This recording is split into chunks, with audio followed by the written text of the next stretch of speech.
Il est 6h15 et notre pépite fait de la veille de la veille technologique sur la supply chain et le retail. Et c'est Hervé Dechêne, son cofondateur, le vice-président de Sprint Project. Bonjour. Bonjour. Alors, ça c'est intéressant parce que au fond, plutôt que d'aller chercher quand on est un groupe industriel ou de logistique, les pépites parmi les startups, on vous confie un mandat et on vous demande de chercher à sa place. Expliquez-nous. En fait, tous les grands groupes ont ce que l'on appelle une cellule d'innovation ouverte. C'est-à-dire c'est une cellule qui permet d'aller chercher de l'innovation à l'extérieur de l'entreprise et nous principalement dans les startups. Notre particularité, c'est qu'au lieu de travailler pour une entreprise, nous travaillons pour 12 entreprises qui représentent la totalité des métiers qui permettent d'acheminer des biens de l'industriel jusqu'au consommateur final en passant par les distributeurs ou en livraison directe. Alors, donnez-nous des exemples d'innovation que vous repérez pour ces entreprises. Vous savez, on veille en permanence sur 288 startups en France qui permettent soit de livrer plus rapidement, de livrer à l'heure, mais aussi d'automatiser des entrepôts, mais aussi de créer de nouveaux véhicules de livraison ou de changer carrément d'énergie pour faire avancer les véhicules.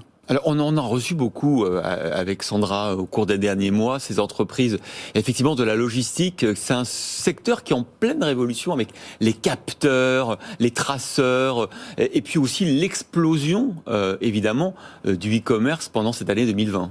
Alors, c'est pas simplement l'explosion du e-commerce. Je pense que la France entière a compris que finalement, si on voulait avoir des biens dans les magasins, ou pouvoir consommer de la même façon chez soi que ce que l'on faisait avant, il fallait qu'il y ait des entreprises derrière qui acheminent ces matériels.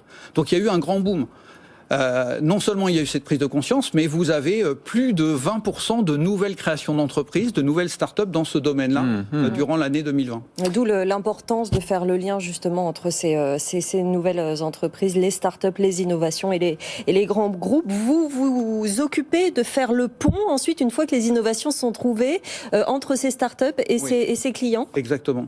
Notre premier métier, c'est de bien connaître les 280 et quelques startups, de connaître leurs fondateurs, de savoir où elles en sont en termes de développement, de savoir quel est le tempérament du fondateur et savoir s'il est capable de travailler avec un grand groupe ou pas.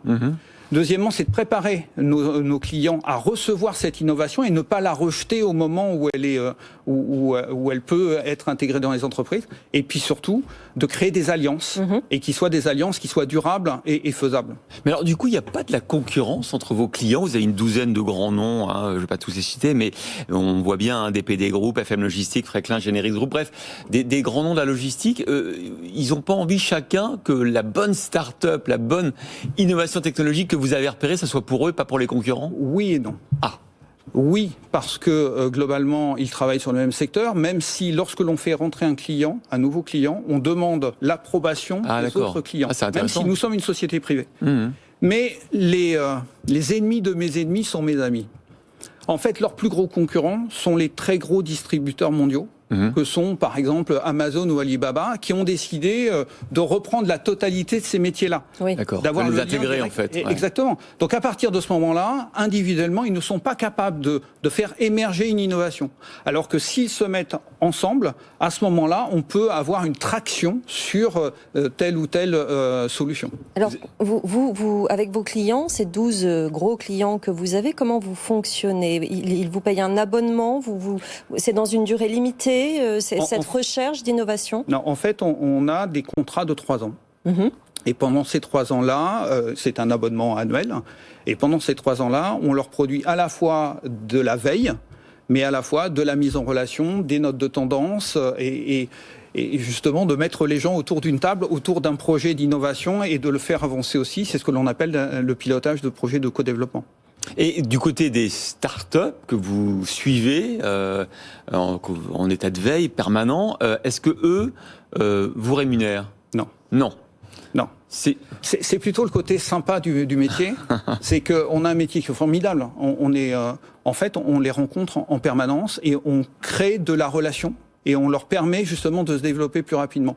Mais ce sont nos clients qui ont un intérêt à ce qu'elles se développent. En plus, c'est essentiel, ce chaînon manquant souvent effectivement du lien entre la start-up et puis la grosse entreprise qui potentiellement va acheter le produit ou le service. C'est vrai que souvent c'est ce qui manque, c'est ce lien entre les deux. Oui, puis surtout parler le même langage. Or nous avons un avantage, nous parlons à la fois le start-up parce qu'on y travaille depuis des années, et puis on connaît très bien le langage des grands groupes et la façon de fonctionner.